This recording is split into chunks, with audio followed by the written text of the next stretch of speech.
Salut, c'est Adrien de Pop Culture Expérience. J'espère que tu vas bien. Je profite de cette nouvelle publication, de nouvel épisode de Pop Culture Expérience pour te dire que, faire un peu de promo, le 7 et 8 juin prochain au stade Charletti à la salle Charpie, il y a la 7e édition, 7e du nom de l'Open de France de sabre laser. Prends tes places sur opendefrance-sabrelaser.com. C'est le plus grand tournoi du monde. Si, on a vérifié.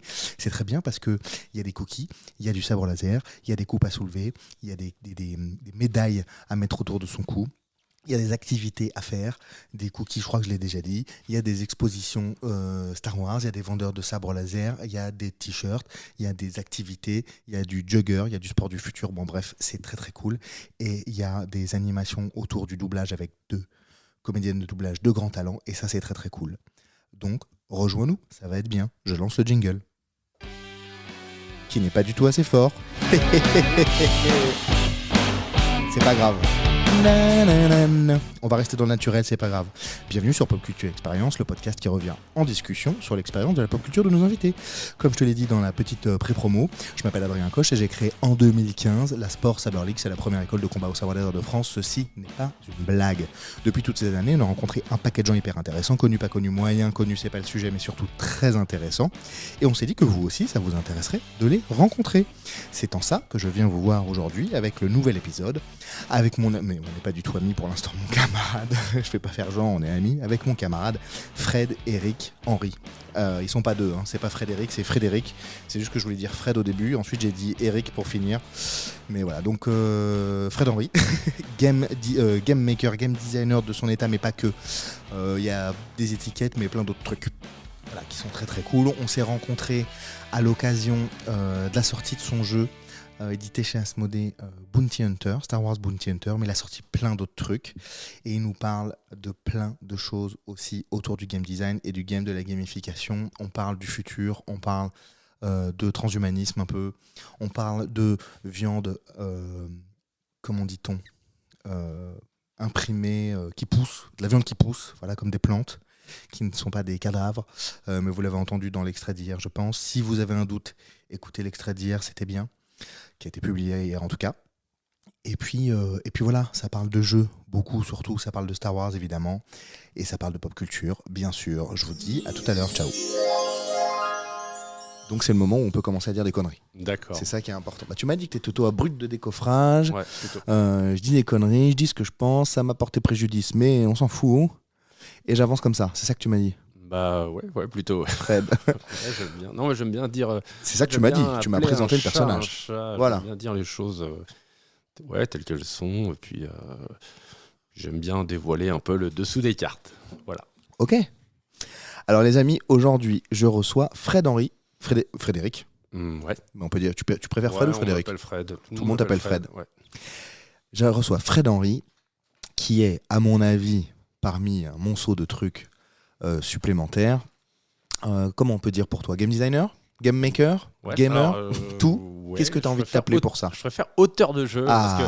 En français. Non, parce qu'auteur de jeu. Alors, c'est pas parce que c'est français, c'est parce que derrière le terme designer. C'est pas pareil du tout, je suis Je d'accord. trouve qu'on a plus cette idée d'ingénieur ludique. Ouais. Et je préfère l'idée d'auteur avec tout ce qui va avec, effectivement, en termes de représentation en France, en tout cas, sur ce qu'est un auteur de jeu. Ok. Sur ce qu'est un auteur, en tout cas. Ouais, ça me paraît très clair. Fred, on se rencontre par le biais de Martin. Oui. Oui, c'est Martin qui nous a mis en relation. Ouais. Martin Grandbarbe. J'ai pas encore. Grandbarbe, le peintre. Ouais. Le peintre, exactement, sur figurine. Il se définit lui-même pas comme artiste. Tu savais ça ? Non, je ne savais pas du tout. Je savais c'est pas. Marrant. C'est vrai hein. qu'on n'a jamais la question, s'est jamais posée. Enfin, on ne s'est jamais posé la question. On n'a jamais parlé de ça en fait. Ouais, c'est étrange parce que pour moi c'est un artiste.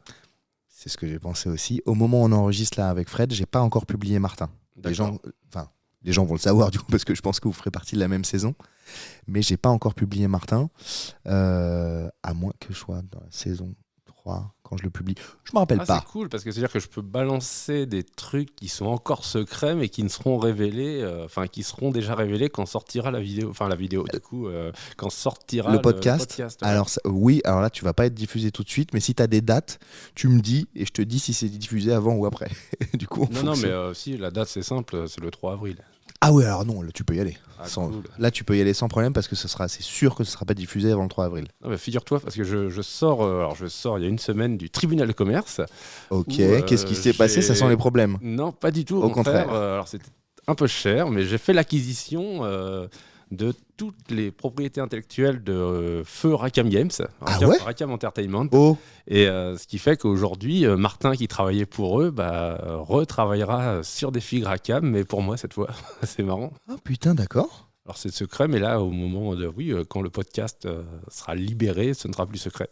Bah oui, non, vraiment 4 avril, je peux t'assurer que même sans sous-contrat, Oui, oui, oui. ou sous sein privé, je peux te garantir que ce sera pas diffusé avant le 4 avril, ça c'est une certitude. Puisque j'ai déjà ma programmation là jusqu'à juin. Donc, Mais voilà, ça fait partie des trucs. Ouais, je suis content comme ça. Je peux l'aborder parce qu'il y a plein. Ça va changer pas mal de paysages parce qu'on va faire appel à. En fait, on va reformer autant que faire se peut toute l'ancienne équipe Rackham. On va prendre le plus d'anciens sculpteurs Rackham possibles, d'illustrateurs, D'accord. etc. de est-ce que tu peux créateurs de expliquer textes. pour les gens qui savent pas, Rackham? Alors, ah oui, Rackham, c'est une société. Oui, tout le monde ne sait pas tout, Oui, Fred. tu as raison, non, mais tu as absolument raison. C'est une société qui a été le fleuron français de la figurine. Ouais. Société lancée par Jean Bay. J'ai pas les dates exactes. Je crois que c'est 98, peut-être 96. Ok. Et qui avait une gamme phare qui s'appelait Confrontation, qui est un univers, l'univers Darklage, 4 Vallons. 4 Vallons, ça a donné lieu d'ailleurs à un jeu de rôle éponyme Ok. qui s'appelait 4 Vallons, Ok. vu qu'il est éponyme. Éponyme, c'est du Voilà. coup la réponse est dans la question. Voilà. On essaie de sortir un joli mot et derrière on fait des conneries. En gros, c'est tout un univers et qui était marqué par le fait que les figurines, je crois, pour la première fois, avaient des proportions qui se rapprochaient des véritables proportions humaines. D'accord. Contrairement à ce que faisait Games Workshop, où vraiment les têtes et les mains étaient très très grosses, tout était disproportionné chez Games à l'époque. Et Rackham a vraiment amené ça, et ça a été une école pour vraiment beaucoup de sculpteurs. Ok. La société a connu des déboires, elle a déposé le bilan, il y a eu une liquidation judiciaire. Ensuite, il y a eu un gros flou sur ce qui s'est passé. La société, il y a eu un Kickstarter réalisé par Sans Détour à l'époque, il y a 5 ans, je crois, qui voulait remettre du Confrontation, mais finalement les droits ne leur appartenaient pas. D'accord. Et le Kickstarter n'a jamais été livré. Il y a eu une action de justice, puisqu'il s'est avéré que ça s'est avéré être une arnaque, puisqu'il n'y a jamais eu de livraison. Il y a eu 500 000 euros, je crois, quand même.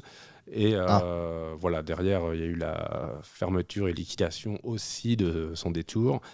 Mais il y a eu une réouverture très récemment par le liquidateur judiciaire et le tribunal de commerce de Paris c'est une réouverture de la liquidation Rackham Entertainment qui date d'il y a très longtemps, parce qu'ils se sont aperçus que si certains actifs physiques avaient été vendus, l'ensemble des propriétés intellectuelles n'avaient jamais été vendues, n'avaient jamais... En fait, à l'époque, le liquidateur judiciaire ne se rendait pas compte que derrière les jeux, il y avait une propriété intellectuelle et que c'était pas juste les éléments physiques, tu vois, les textes physiques, les figurines, les masters de figurines, etc. Ouais. Et donc, on les a contactés. Il y a eu tout un travail qui a été fait en amont. Et ils se sont aperçus effectivement de leur erreur, ce qui est très rare, je pense. Et donc, en concertation avec le liquidateur, le juge, la juge du tribunal de commerce de Paris a décidé de réouvrir le cas Rackham et de réouvrir la liquidation judiciaire. Et donc, on a enchéri, comme d'autres, et on a gagné l'enchère. Bon. Et voilà. Félicitations. Ouais, je suis très très content. Je vois, j'entends. Je pense que les gens entendent que tu souris. C'est une belle IP, et puis c'est une IP sur laquelle j'aurais rêvé travailler avant, et là aujourd'hui ça devient réalité. Eh bien, félicitations, je suis très content pour toi. C'est une Moi bonne aussi. nouvelle. Bah ouais, j'imagine. C'est cool de démarrer là-dessus, de démarrer sur une bonne nouvelle comme ça. C'est la nouvelle un peu qui vient de tomber, donc oui, pour moi c'est frais. Super, frais, donc c'est cool. Et je m'en réjouis pour toi. C'est très très cool de le partager avec nous en plus. Et je me sens privilégié puisque Il y a un côté, un truc un peu secret. Ah bah là pour le coup oui c'était le premier, Voilà. enfin le Non, le calendrier de la diffusion fait que de toute façon Voilà. tu Donc, es le premier de Non, fait. c'est cool, c'est cool. Je vais te poser ma première question. J'en ai 3-4, mais pas Je vais beaucoup. Tenter d'y répondre. Ouais. Avant, je vais te présenter un peu le truc et te dire un peu comment ça va se passer. J'ai pas 1000 questions, c'est pas une interview, Vas-y. c'est une discussion entre potes. Ouais, j'aime bien ça. Ok. Vraiment, on échange. On va vers là où la discussion nous mène. Ok, D'accord. Si on parle de chaises ou de fraises des bois, c'est ok. pas de souci. Évidemment, le but c'est quand même de coller un tout petit peu au titre du podcast qui s'appelle Pop Culture Expérience. Oui. De facto, donc j'ai dit via qui on s'est rencontrés, Martin qui est donc peintre sur figurine. De facto, tu es auteur Je suis auteur de jeux et éditeur de jeux. et éditeur de jeux. C'est donc l'accroche pop culture pour laquelle on se rencontre. Oui. Évidemment, le but c'est de parler de ton expérience de la pop culture, Mhm. de ce métier et bien d'autres choses, j'imagine, car la pop culture, c'est large et ouvert. Donc, on a pas mal de choses à se dire, d'où ça vient, où tu vas, les projets du moment, etc., etc. Évidemment, on va parler du jeu pour lequel tu fais beaucoup de publications en ce moment. Oui, alors En rapport avec Star publication Wars. parce que je passe mon temps à. Figure-toi qu'en 3 mois là maintenant, puisque Ouais. au moment où on enregistre, ça fait 3 mois que j'ai commencé. Ouais. J'ai déjà fait 20 000 km en voiture. Ce qui est Waouh, juste tu aimes énorme. rouler. Tu es venu du 16e jusqu'à Belleville en voiture. Tu aimes rouler. Ah, je roule tout le temps. Là, en ce moment, je passe ma vie en voiture. Sur les J'habite Pointe-Hilaire dans ma T'habites voiture. dans ta voiture. Vraiment, ouais. D'accord. Et c'est un bordel monstrueux d'ailleurs dans la voiture. C'est bien. Ah ouais, moi, je suis extrêmement bordélique. Bah oui, mais bon. Ça peut être organisé. Non, moi, c'est un vrai C'est pas bordel. organisé. Tu retrouves pas tes trucs Ah si. Ah, voilà, donc c'est organisé. Oui, enfin c'est organisé. Il y a des strates. Hein, dans ta tête. Ah bah il y a des strates. Mais de toute façon, il y a des strates dans le bordel. Alors c'est bon. Moi, ça me va. En tout cas, moi, je pense que ça va parler au plus grand nombre. Il y a des gens qui supportent pas. Moi, voilà, j'aime bien. Donc, ce podcast s'appelle Pop Culture Experience, je viens de te le dire. Je l'ai créé il y a 1 an et demi maintenant, par le biais d'une école de sabre laser que j'ai créée il y a 10 ans, Ouais, tu m'as dit. qui s'appelle la Saber League, qui existe toujours, qui fonctionne bien, on fait plein de trucs. Et en fait, on a rencontré plein de gens. Au gré de ces aventures laser, si je puis dire, il y a plein de trucs qui sont passés, de la bière, des BD, des machins, plein de projets. Et il n'y a pas longtemps, moi ça fait longtemps que je veux prendre le micro, puisque mon père a fait de la radio, comme je te l'ai dit là juste avant, quand tu es arrivé. Et c'est le meilleur moyen que j'ai trouvé pour parler à des gens, découvrir, redécouvrir, parce qu'il y a des gens qui sont venus qu'on a déjà rencontrés au gré des aventures sabre laser. Et puis par accointance et par rebond, on se rencontre, toi et moi, aujourd'hui, en fonction de ça. Voilà. C'est un de mes élèves qui m'a présenté Martin, et Martin qui te présente toi, et ainsi de suite. D'accord. Je te demanderai évidemment à la fin, Pas de problème. et hors micro, mais je te le demande là maintenant, si tu as des personnes à me recommander pour le podcast, évidemment. C'est comme ça qu'on fait avancer les invités, bien sûr. Sans problème. Voilà le sujet, donc c'est pour ça qu'on se parle, et ça part de là. Donc c'est pour ça que ça m'intéresse évidemment le jeu Star Wars, mais pas que. Je te pose ma première question. Je suis assez fan de Star Wars, comme tu peux le voir. J'avais compris. Sabre laser sur les bras. Ma première question que je pose à tout le monde, c'est la suivante. Tu as une baguette magique dans la main. De quoi est-elle faite? En quoi est-elle faite? En acier. En acier. Ouais. Ok. Là, j'adore l'acier. En acier brossé. En acier brossé. Voilà, exactement. Ah, voilà, là on se parle. Voilà. Ok, ça me parle. Ça me parle. Pourquoi en acier brossé? Je sais pas, c'est peut-être aussi pour ça que j'ai choisi le terme monolithe, tu vois, pour la boîte, parce que il y a un côté solide, unitaire, je sais pas. Pour moi, l'acier brossé, c'est comme tu vois, j'adore les dés en acier brossé, par exemple. Ouais. J'en ai, Ouais. je joue au jeu de rôle, j'ai mes dés en acier T'es rôliste? brossé. Ah oui, À fond, énormément. Ah ouais, énormément. Colossal. Je découvre le jeu de rôle C'est vrai. à 37 ans. Ah ouais, non, moi j'ai vraiment, j'ai découvert à 12 ans et je suis vraiment, là j'ai jamais complètement cessé de jouer, mais là je rejoue beaucoup. J'ai 2 groupes, dont des amis que je connais depuis certains pour le CP, depuis le CP. C'est vraiment, CP, collège, enfin, Fantastique. vraiment c'est un groupe de très très longue date. Et sinon j'ai un groupe d'autres personnes que je connais initialement par l'aspect professionnel, des gens de chez Asmodée. Mhm. Et voilà, donc je joue beaucoup parce que j'ai la chance d'avoir 2 groupes. Et donc, je joue à peu près tout le week-end. Enfin, je jouais tout le week-end jusqu'à la tournée Star Wars, où je suis pris tout le week-end. Ouais. Mais sinon, non, je suis un très très gros joueur de jeux de rôle. Ok, excellent.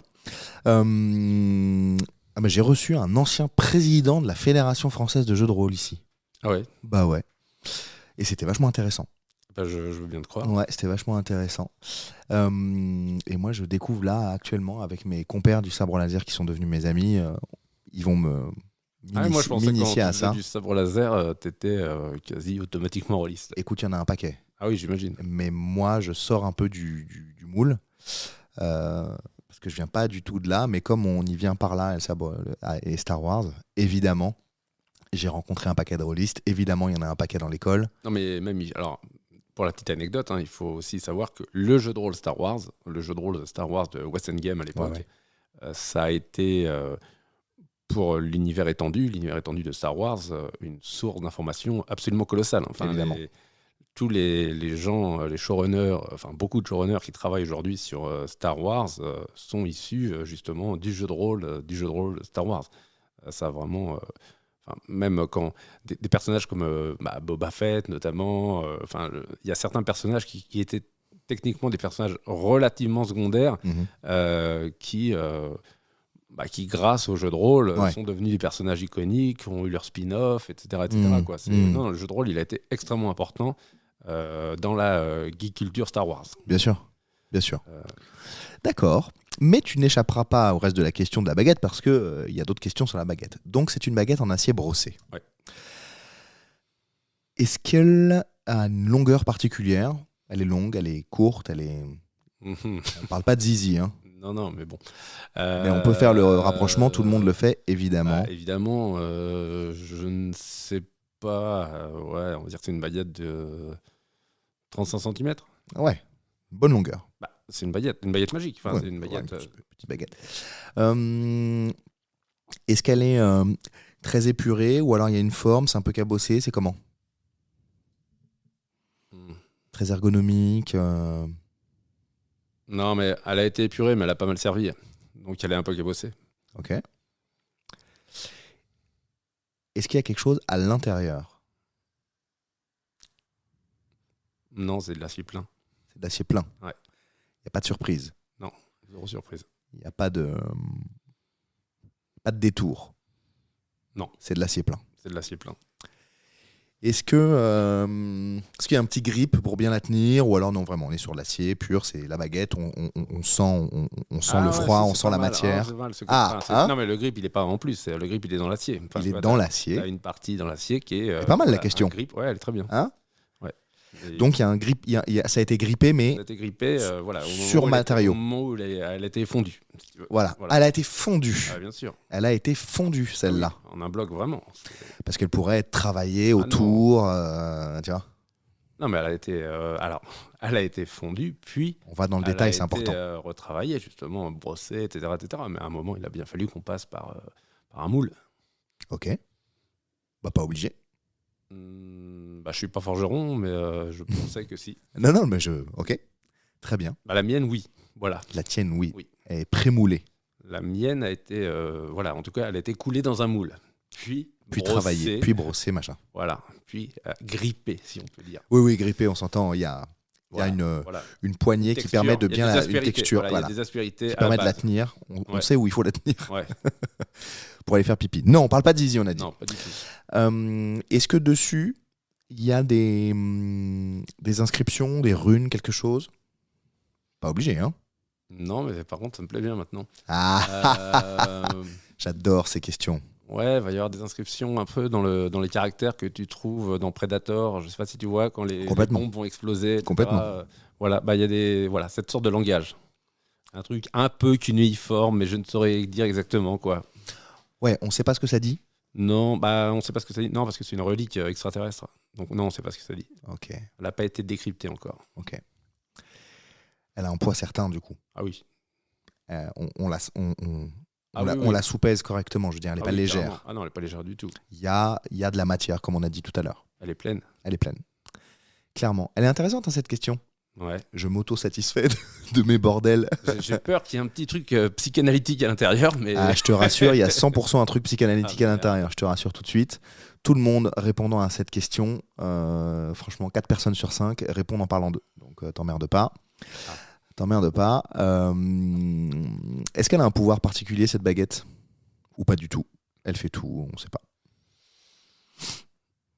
C'est dur à dire, non, je peux pas te dire, je sais pas, non, Très je bien. pense que, ou alors on n'a pas encore découvert son pouvoir. Ok. En fait, je pense Ou l'étendue. on ne sait pas à quoi elle sert. Ah, Voilà. On sait que c'est un objet, on sait que il y a ça un côté m'intéresse. relique spécial, relique extraterrestre, mais on ne sait pas comment ça fonctionne, on ne sait pas exactement à quoi ça sert, voilà. Ok. Très intéressant, très intéressant. Ok. Est-ce qu'elle a un nom? Ah, piège. C'est comme les. Je pense immédiatement pour que le plus grand nombre voit de quoi je parle. Je pense qu'elle aurait un nom. Elle aurait un nom. Là, comme ça, non, mais comme une épée du Randall, etc. Un nom, mais Précisément. je n'ai pas son nom actuellement. Mais elle serait nommée. Ah oui, bien sûr.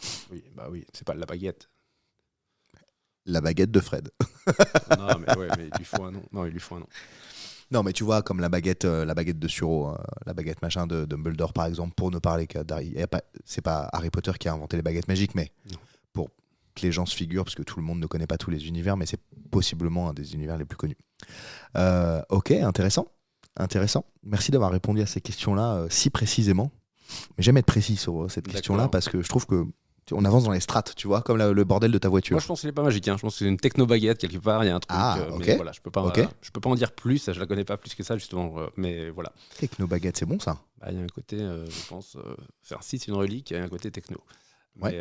Mais pourtant, elle est pleine. Donc, c'est pour ça. Peut-être que c'est la résonance, je ne sais quoi. Mais voilà. Peut-être que même dans le métal lui-même, c'est un métal sans doute spécial. Je dis que c'est de l'acier brossé, mais peut-être que je pense que c'est de l'acier, mais en fait, c'est autre chose. Un métal d'une planète. Peut-être que ça ne fait pas partie du tableau périodique des éléments, C'est ça. etc. Donc voilà. Mais en tout cas, là, comme ça, quand je la vois et quand je la soupèse, c'est de l'acier brossé. Elle est solide. Bah oui. Ah oui, c'est de l'acier. Elle plie pas du non. tout. On peut pas la modeler à nouveau comme ça à main nue. Non, mais elle plie pas, mais elle casse pas non plus. Ça, elle est vraiment très solide. Il faudrait trouver la planète originaire du métal. Voilà. Ok. C'est peut-être de l'adamantium, on ne sait pas. On sait pas. Voilà.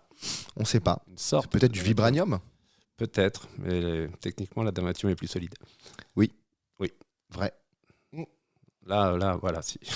Là, il y a entre l'éléphant et l'hippopotame, là, il n'y a aucun doute. Ok, très cool. Très cool. Ça me va bien cette réponse. Il n'y a aucune réponse qui ne me va pas. Mais du coup, ça démarre bien. Ça démarre fort. Parfait. Ouais, ça démarre fort. Bah super. Merci beaucoup, Fred. C'était vachement bien. je vais l'utiliser 2-3 fois pour faire cette blague comique de répétition. Qu'est-ce qu'il faut comme qualité pour être un bon... Est-ce que tu es un bon auteur de jeu Je sais pas. à succès? Ouais, alors on va dire que je suis un auteur à succès, mais est-ce que je suis un bon auteur de jeu? À succès parce que tu en vends beaucoup? Ouais. Parce que tu es édité régulièrement? Maintenant, non, moi je fais très peu de jeux, mais j'ai eu plusieurs jeux qui sont des... Ouais, je pense qu'on peut dire que ce sont des grosses ventes. Ouais. Mais après, est-ce que je suis un bon auteur? Je sais pas, parce que déjà, je joue très très peu. Moi, je joue aux jeux de rôle, je joue pas aux jeux de plateau. Ouais. C'est toujours surprenant. Ouais. Il y a plein de gens qui aiment pas ça, l'idée que je fasse des jeux sans jouer aux jeux. Ça peut leur foutre. Non, mais je sais pas, ils trouvent ça bizarre. Moi, c'est vrai que je joue pas. Et est-ce que je suis un bon auteur de jeu? Déjà, c'est pas à moi de dire. Voilà, je ne peux pas juger. Je ne peux pas juger de mes qualités d'auteur. Il y a des auteurs bien meilleurs que moi, en tout cas, ça c'est sûr. Je peux pas répondre à cette question, du coup, ça n'a aucun sens. Ou je suis vaniteux, je te dis oui. En tout cas, tu as sorti des jeux qui se vendent correctement. On peut Oui, dire ça. Mais après, encore une fois, je pense pas que les ventes d'un jeu soient très fortement corrélées, ou forcément plutôt corrélées à leur qualité intrinsèque, quoi, ni à leur originalité. Enfin, J'entends. Mais bon, ça peut donner un delta de réflexion sur le sujet. Ça donne un curseur. Voilà. Oui. Mais en tout cas, voilà. Oui, bon, en tout cas, non, mais j'espère être un bon auteur de jeu. Je ne peux pas davantage répondre. Je peux pas répondre plus que ça. Ouais. Tu donnes les moyens, en tout cas, pour faire des trucs qui tiennent à cœur. Oui, parce que moi, je prends le temps. Je prends énormément de temps. Encore une fois, je fais relativement peu de jeux par rapport aux autres auteurs que je connais. Ouais. Tu vois, j'ai dû faire une quinzaine de jeux ça va faire bientôt... ça fait 20 ans que je fais des jeux. Donc, c'est ton métier depuis 20 ans? Non, c'est mon métier depuis 2009. Par métier, pour les gens, par métier, j'entends par là l'activité qui te permet de vivre, je ne fais que ça de te nourrir, ouais, de mettre l'argent, de la nourriture sur la table. Oui, voilà. Je ne fais que ça depuis 15 ans. Tu as quel âge, Fred ? J'ai 47 ans. Ok. Tout pile 10 de plus que moi. Ouais, alors techniquement... 49, mais... techniquement, j'ai 46, mais j'aurai 47 dans un mois. Ah bah c'est 46. Ouais, mais dans un mois, j'aurai 47. Et biologiquement, j'en ai 53. Donc voilà. C'est quoi ? C'est les excès ? Non, c'est le stress. Je suis quelqu'un d'extrêmement stressé. Ça se voit pas du tout. Ouais, je suis très stressé. Vous avez entendu le ton de ma voix qui indique en fait voilà. si ça se voit. Frédéric n'arrête pas de gigoter. Ça use. Ouais, moi j'ai un mode de vie. Je suis tout le temps stressé. T'as bien fait de prendre du café. Ouais, je bois énormément de café aussi. Pareil. Ouais. Non. Et puis je pense que le fait d'avoir, c'est d'autant plus stressant maintenant que j'ai fondé Monolith où voilà, il y a tout le temps des questions de performance, des questions. Voilà, on a eu des soucis d'argent, on a eu notre lot d'emmerdes, comme il y en a beaucoup sur Kickstarter. Sauf qu'on les a assumés. Aujourd'hui, on va dire que tout va très très bien, mais on a eu notre lot d'emmerdes aussi, quoi. Donc ouais, ça a été Monolith, c'est pas un truc tranquille de tout repos, on va dire. Monolith, c'est la boîte que tu as montée. Monolith, c'est la boîte que j'ai montée, ouais. Donc tu es le grand Manitou. Oui. Et on est deux actionnaire. Hein, d'accord. Monolith, il y a moi et Marc Nunes, le fondateur d'Asmodée. Mm-hmm. Et là, ça se passe très bien, mais c'est vrai qu'il y a 5 ans, ça a été un peu galère. Et là, on s'est redressé, on est parti même, on s'est plus que redressé, là, on fera vraiment, on est parti en conquête, si tu veux. Génial. Voilà, c'est quand même un truc qui... je suis déjà stressé de base, et c'est un truc qui est toujours stressant, quoi. Voilà.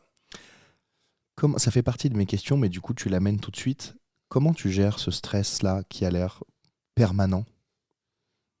À tout moment, si je dis des conneries ou que tu veux pas me contredire mais me corriger, tu le dis, hein, vraiment. Non, bien sûr. Mais j'estime, j'adapte, voilà. Hein Comment tu gères ça ? Je ne le gère pas, je pense. C'est le bordel en permanence dans ma vie. Hein. Ouais, je ne gère pas du tout même. Non, mais j'ai même fait, tu vois, je suis allé voir des hypnotiseurs, des trucs comme ça, mais pour l'instant, j'ai rien trouvé qui marche très fortement. Non, ouais, c'est... Ils t'ont fait faire quoi, les hypnos, pour des techniques là, tu te prends ici là, pour t'enlever le stress, tu fais comme ça. Tu sais, des trucs avec les mouvements oculaires rapides. Mm-hmm. Je trouve que ça marche, ça fonctionne MDR. J'aurais dû continuer peut-être plus, je ne sais pas, mais en tout cas, pour l'instant, non, je peux pas. Enfin, je pense que techniquement, ça fonctionne. Après, peut-être pas suffisamment pour mon propre cas, je ne sais pas. La drogue ? La drogue... ça calme le stress ? Ça calme le stress. Ça dépend quelle drogue. J'ai essayé plein de trucs. Enfin, j'ai essayé plein de trucs, pas plein de drogues, mais par exemple, le CBD, ça me fait rien du tout. Non, je sais pas. J'ai l'impression que c'est vraiment un truc chez moi d'organique, quoi. Tu as toujours été stressé ? Ouais, vraiment toujours. Ouais. Ça date d'avant, il y a un truc dans l'enfance, déclencheur. Ouais, ça part en développement personnel. Ouais. Et après, on va faire de l'ASMR. Non. Non. On va pas faire de l'ASMR parce que je vais moi-même me gifler. Non, on va dire que... Non, mais je sais pas. Je ne peux pas répondre à la question. Tu ne peux pas répondre à la question. Joker. Ouais, Joker. Très bien. Je n'insiste donc pas sur le sujet. Si tu souhaites y revenir, on le fera. Donc tu gères ça difficilement. Ouais, et puis c'est pas un poste, voilà, la direction d'une entreprise, c'est pas un poste qui me va. Alors pourquoi t'es allé vers là ? Parce que à ce moment dans l'histoire de la société, il y avait personne d'autre pour le faire.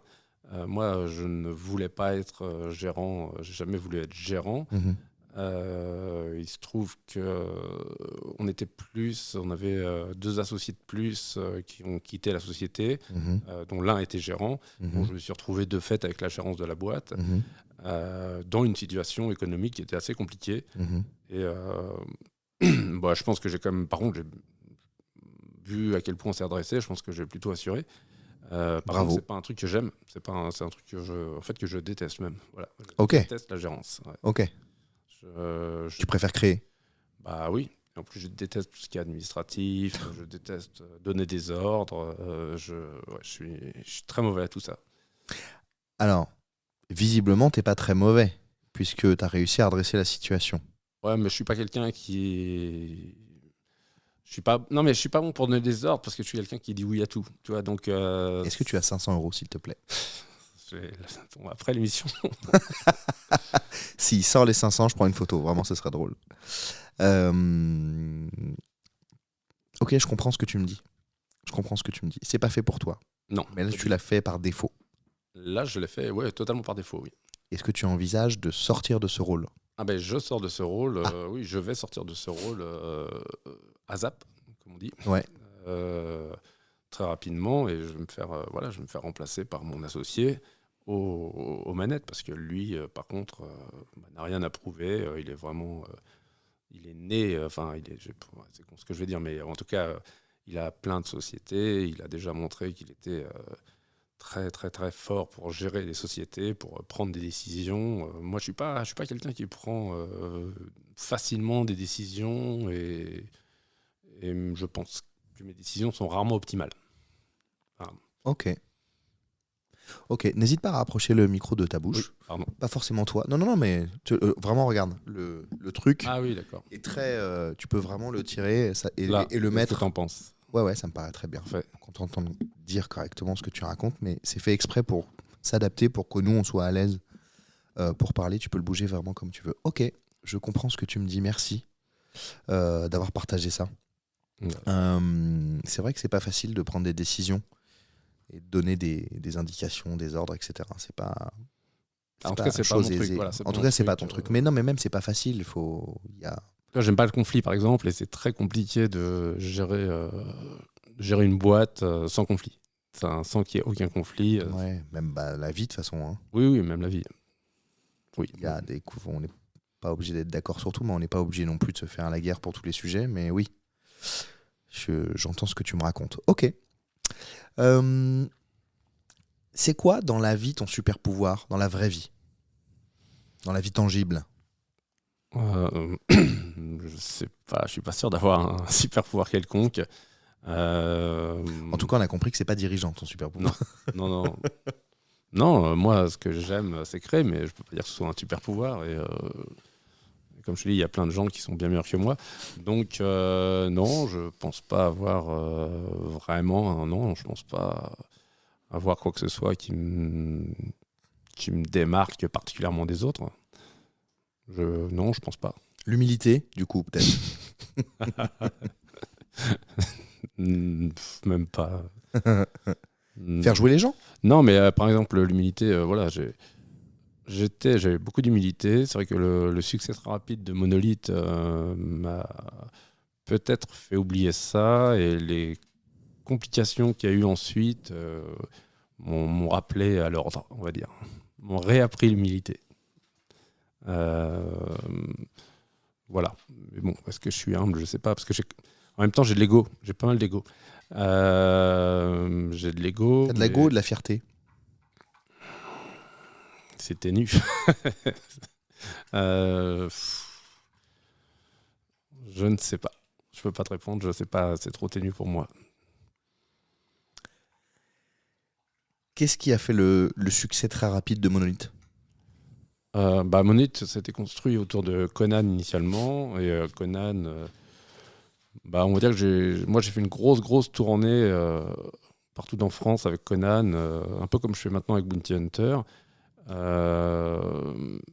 et ça a beaucoup plu. Je pense que le jeu est bon. Je pense que le jeu est très bon, et je pense qu'au-delà de la tournée, au-delà de la com qu'on a mis en place, ce sont les qualités du jeu qui fait que 10 ans après, il continue. Aujourd'hui, on peut continuer à faire des campagnes, des grosses campagnes sur le jeu.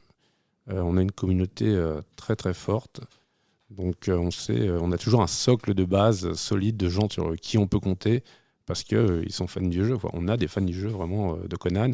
Et ensuite, Conan a fait des petits, on va dire. On a eu d'autres jeux qui ont marché aussi plus ou moins bien, mais globalement plutôt bien. Et qui fait qu'aujourd'hui, je sais pas, moi, si je te parle en chiffre d'affaires, Monolith, c'est... là, on vient de monter à 6 personnes pour à peu près 5 millions, 6 millions de chiffre d'affaires annuel. C'est énorme, non ? C'est énorme. C'est beaucoup. Ce n'est que du chiffre d'affaires. C'est pas On du s'entend. résultat, mais je pense que c'est bien. Ouais, je pense que c'est bien. C'est moi, non négligeable. Je n'étais pas préparé à ça, quoi, si tu veux. Mais je pense qu'on peut faire mieux, beaucoup mieux. On peut toujours faire mieux. Sans doute.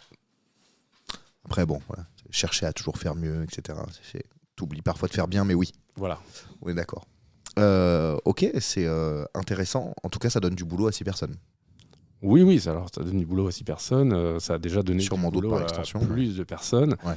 On a ensuite réduit l'équipe. Là, c'est vrai qu'on a reconstitué une équipe corps très solide. Mais par extension, oui, il y a beaucoup de... Tu vois, sur un projet monolithe, tu as facilement entre 30 et 50 personnes au sens large qui travaillent ensuite. Si tu agglomères tous les artistes, tous les sculpteurs, tous les illustrateurs, tous les créateurs de contenu, donc de texte, tu montes facilement. En tout cas, tu n'as jamais moins de 20 personnes qui travaillent sur un projet. Non, nous, ça ne nous est jamais arrivé. Ok. Qu'est-ce que tu faisais avant d'être auteur de jeu ? Alors, moi, je donnais des cours à la fac d'Evry en statistique et sociologie. Ok. Parce que je prépare une thèse, justement, de statistique et sociologie. Ça tombe bien, du coup. De techniques quantitatives associées aux sciences sociales. Ok, tu m'as perdu. Et voilà, mais c'était... non, mais j'aimais beaucoup. T'as démarré par ça ?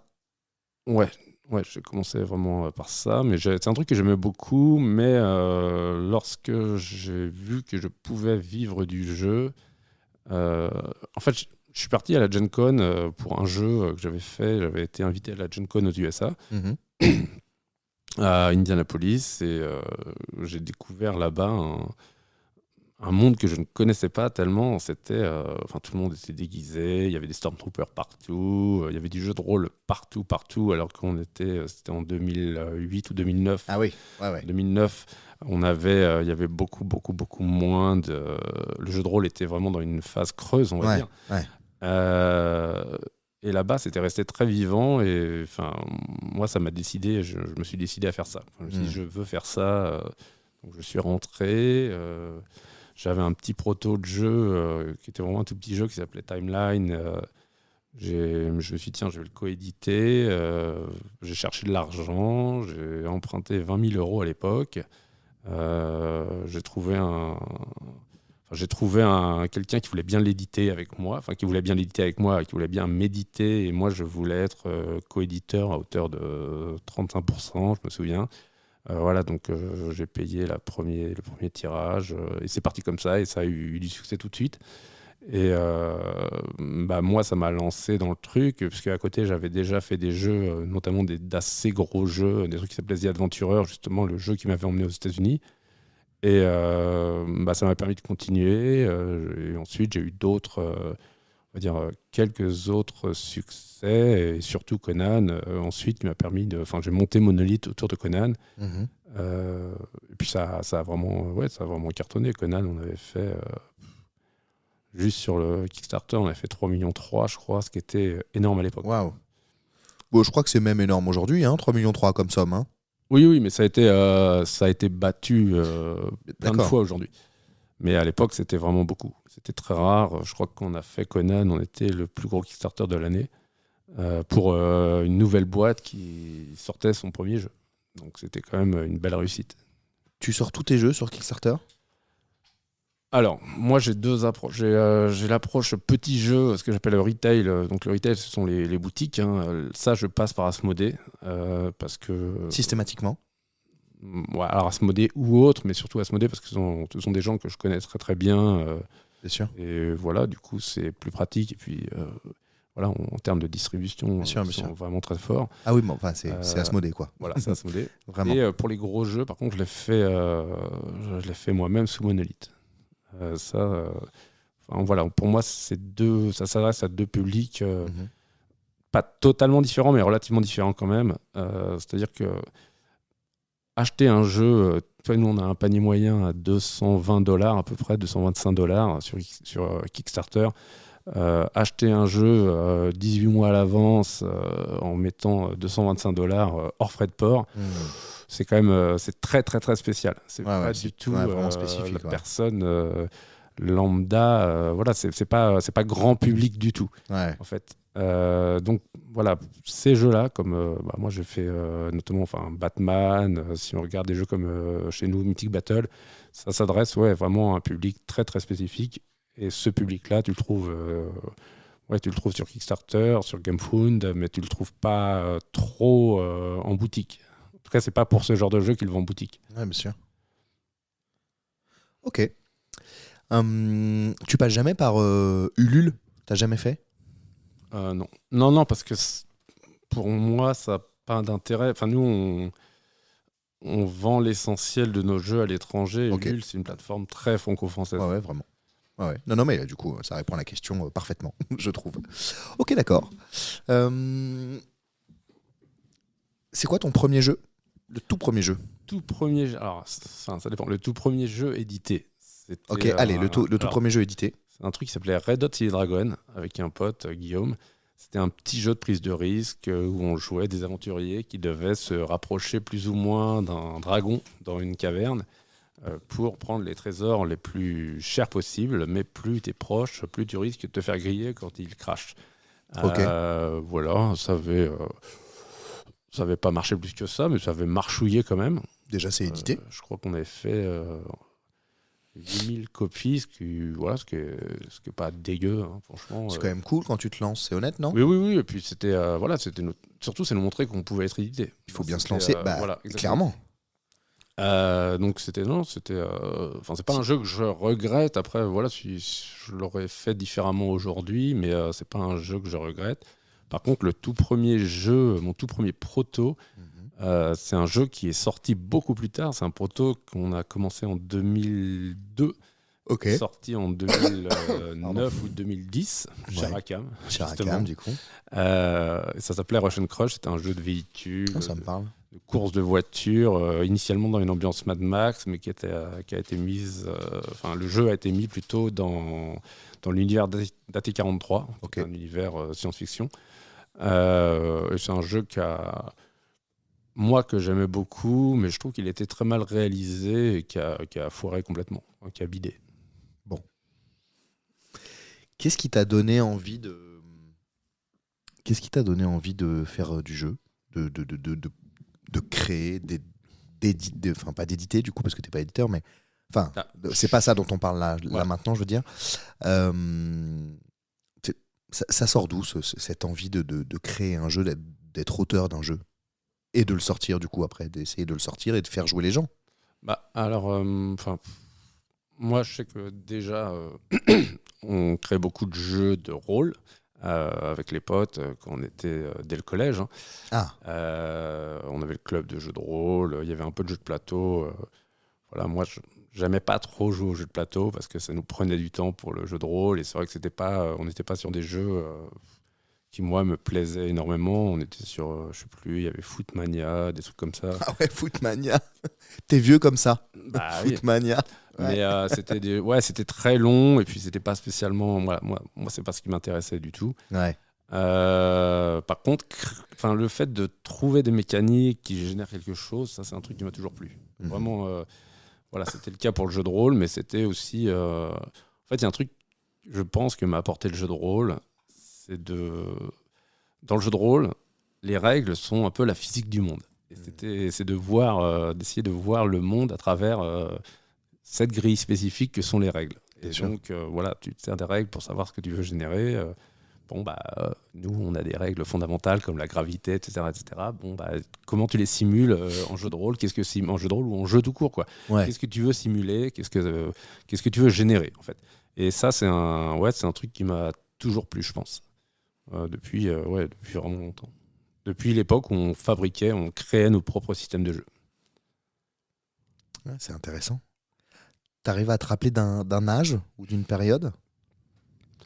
Oui, moi je me souviens.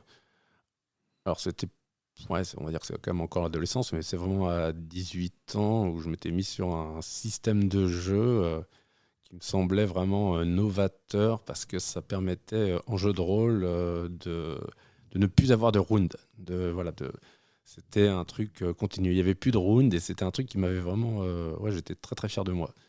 En gros, plus tu utilisais une arme lourde, plus ça prenait de temps, etc. etc. Mais il n'y avait pas cette notion de round, donc on ne revenait pas à zéro à chaque fois. Alors en termes de jeu, c'était pas très. Finalement, c'était pas très user-friendly, on va dire. Tu montais très vite à des calculs très compliqués, très longs. Mais sur le papier, ça me semblait vraiment bien, en tout cas. Mais voilà, ça c'est un souvenir de création, entre guillemets, qui me reste. Ok. Est-ce que tu as, dans ton enfance ou jeune adolescence, une ou plusieurs œuvres littéraires ou cinématographiques qui t'ont marqué? Alors, je vais être... oui, évidemment, mais ça va extrêmement original. Je ne vais pas être original, hein, ça va être Conan, les BD, les films, les livres, Le Seigneur des Anneaux, Star Wars, énormément Star Wars, tout ce qui est... Tu les as lus, les Seigneurs des Anneaux? Bien sûr, oui. Ouais. Oui. C'est pas. Je les ai lus, puis je les ai vus, j'y ai joué beaucoup en jeu de rôle. Mais idem pour Star Wars. Moi, j'ai beaucoup lu aussi dans l'univers étendu, beaucoup pratiqué Star Wars role-playing games. Ouais.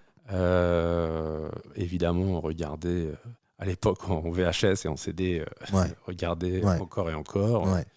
Alien aussi, c'est un truc moi, vraiment que j'adore. Puis Conan, c'était emblématique. Enfin, pour moi, c'était vraiment hyper important, Conan, quoi. C'est le film avec Schwarzenegger, même si c'est assez éloigné, on va dire, du roman, enfin des romans originaux, originels.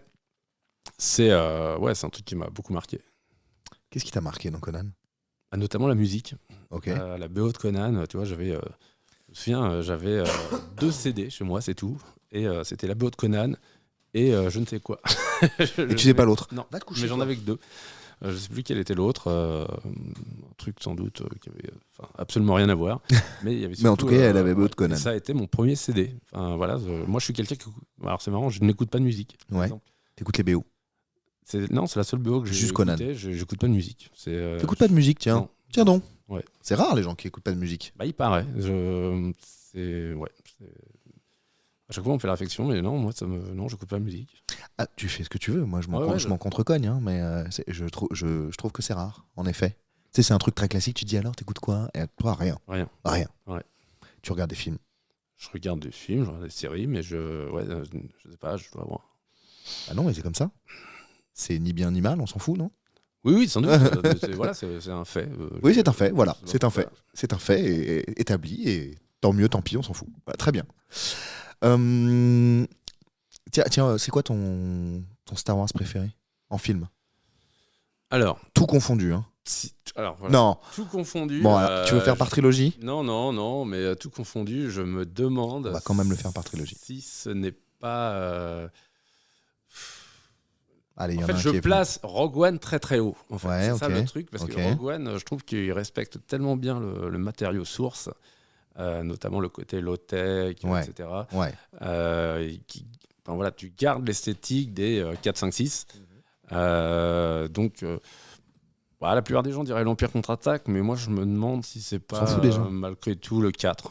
Le 4, j'ai vraiment beaucoup aimé. Ouais. Après, l'Empire contre-attaque, j'ai adoré aussi, donc j'ai même adoré.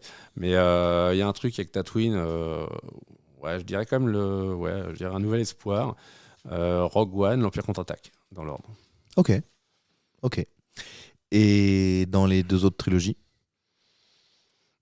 Je suis pas un grand fan des deux autres trilogies. On va dire dans le préquel, le 3, Ouais, le dernier, ouais, qui est le plus sombre. ouais. Et dans la post-logie, non. Très bien. Non, la post-logie, franchement, à chaque fois, j'ai été déçu. Il y a des trucs très beaux. Oui, il y a des trucs Je bien, trouve que évidemment. c'est très beau, mais j'ai pas. Alors, on peut dire que c'est de la nostalgie, mais en fait, non, parce que, encore une fois, Rogue One, on est exactement dans la. Enfin, voilà, je l'ai vu c'est la même époque. Enfin, voilà, ce sont des films relativement récents, et je trouve que Rogue One est bien, bien, bien supérieur aux 3 films de la postlogie. Comme je trouve le Mandalorian vraiment énorme, Andorre vraiment bien. Et à côté de ça, j'ai été extrêmement déçu, mais comme tout le monde, je pense, par le livre de Boba Fett ou des choses comme ça. Donc non, je pense pas que. En tout cas, je pense pas qu'il y ait un aspect nostalgie, parce qu'il y a des trucs récents que j'ai vraiment adorés, notamment le Mandalorian. Qu'est-ce qu'on pense de Solo? Alors, c'est. Je pense qu'il est un peu sous-coté quand même. Moi, je trouve que j'ai passé un bon moment en fait. Après, je pense que passer derrière Harrison Ford, c'est compliqué. Donc, je pense que le film a été sous-coté parce que justement, c'est dur de revêtir la peau d'Harrison Ford quand t'es pas Harrison Ford. Je pense qu'il a tellement marqué l'univers que derrière, c'était un peu un pari perdu d'avance, quoi. Donc, je trouve qu'il est pas si perdu que ça, le pari, finalement. Moi, je trouve que c'est pas. C'est mieux que ce que la plupart des gens peuvent dire sur les réseaux sociaux. C'est ce que je pense aussi. Voilà. C'est ce que je pense aussi. Je trouve que c'est un bon film d'aventure. Voilà. J'ai passé un bon moment. Exactement. Ça me suffit. Hein. C'est un 13. C'est ce que je disais, c'est un 13. Tu passes un bon moment. C'est pas un film inoubliable. Non, mais moi j'ai passé un bon moment. Par contre, tu t'ennuies pas dans le film. Non, moi j'ai passé un bon moment. J'ai trouvé que c'était un bon divertissement et un bon film d'aventure. C'est ça. Évidemment, on peut discuter d'un milliard de trucs. Ok. Alors je sors un tout petit peu de Star Wars. Question vieux con. Vas-y. Est-ce que c'était mieux avant? Bah, ça dépend quoi. Je sais pas. En général. En général, non, je pense pas. Moi, effectivement, c'était mieux quand j'avais 20 ans. J'avais 20 ans, c'était plus cool. Mais globalement, je pense que. Alors, il y a des choses que je préférais avant, notamment avant Internet. Je veux dire un truc tout con, mais l'idée que aller chercher l'information, c'était une aventure en soi. C'est vrai. Non, mais tu vois, aller se dire, tiens, je dois aller. Alors, moi, j'habitais à la campagne. Monter à Paris pour aller chez Gibert, c'était tout un truc. Enfin, c'était. Il fallait aller chercher un livre, notamment un livre de jeu de rôle. Ouais. T'allais pas sur Amazon et tu le recevais pas le lendemain. Ouais, t'allais chercher un livre de jeu de rôle en anglais. Alors là, je peux te dire que c'était vraiment l'aventure. Sacrée aventure. C'est comme ça que j'ai découvert Descartes à Paris, par exemple. D'accord. Qui avait une collection de jeux de rôle, je pense, unique en France à l'époque. Ouais. Et tu découvrais les suppléments américains en VO, évidemment. Et tu allais farfouiller dans la boutique. En fait, c'était vraiment. Il y avait un côté caverne d'Alibaba. Et aujourd'hui, non. Aujourd'hui, tu peux aller sur Amazon. Rechercher. L'idée même d'aller en bibliothèque, ça n'a pas beaucoup de sens. Enfin, tu vois, il n'y a pas grand-chose qui n'est pas accessible en quelques clics. Clairement. Et donc, j'aimais bien cette idée que l'information, c'était aussi le produit d'une recherche, d'un travail. Enfin, vraiment, et quand je dis travail, même d'un déplacement. Oui, monsieur. Là, aujourd'hui, c'est très, très accessible. C'était une aventure en soi, mais je suis d'accord. Hein, paradoxalement, c'est très accessible, mais c'est vrai qu'on n'est pas devenus non plus des puits de science pour autant. Certes, certes. Ouais, c'est vrai. Donc, on va dire que ça, c'était J'aimais bien ce côté, le trajet. Vraiment, mais quand je dis le trajet, c'est vraiment se déplacer. Oui, l'aventure, quoi. Voilà. Et fouiller. Le voyage, des quoi. Livres, fouiller dans la bibliothèque, regarder en bas des rayons, regarder des trucs, chiner un peu, si tu veux. Très compréhensible. Aujourd'hui, ça sert à rien, tu tapes des mots-clés. Non, mais clairement. Hein. Clairement. C'est une jolie réponse, je trouve. Mais je vois tout à fait de quoi tu parles. Ouais, c'est le trajet. ça va plus vite, machin. Donc on passe parfois à côté de l'aventure, quoi. Ouais. Je trouve que on va dire que l'information est devenue trop accessible. Enfin, pas trop accessible parce que. Non, mais elle est devenue très accessible et donc il y a toute une partie de. Enfin, t'as plus de fierté à avoir l'information en fait, à la récolter. Ouais. Après, il y a d'autres biais aussi. Mais évidemment. bon. Ouais. D'accord. Deuxième question, vieux con. Est-ce qu'on peut plus rien dire ? Alors non, on peut pas plus rien dire. Je pense que par contre, les modalités, les façons de dire les choses ont changé quand même. Mais non, on peut tout dire. Après, ce qu'on va dire, oui, mais culture de la responsabilité, etc., etc. Je trouve que parfois, on peut se tromper dans ce qu'on dit et que les conséquences, dépassent un peu. La faute, ça peut arriver. Oui, je comprends ce que tu dis. Ça va parfois beaucoup trop vite. Non, mais il faut faire très attention. Du coup, je pense qu'il y a une sorte, malgré tout, une sorte de pression sur ce que tu peux dire, ce que tu vas dire. Tu vois, par exemple, il ne faut pas déraper au micro, il ne faut pas dire une connerie, attention, tu vois, une blague peut-être un peu lourde, faudrait pas la faire au micro, alors que dans un contexte différent, tu l'aurais peut-être fait il y a 10 ans au micro, tu vois.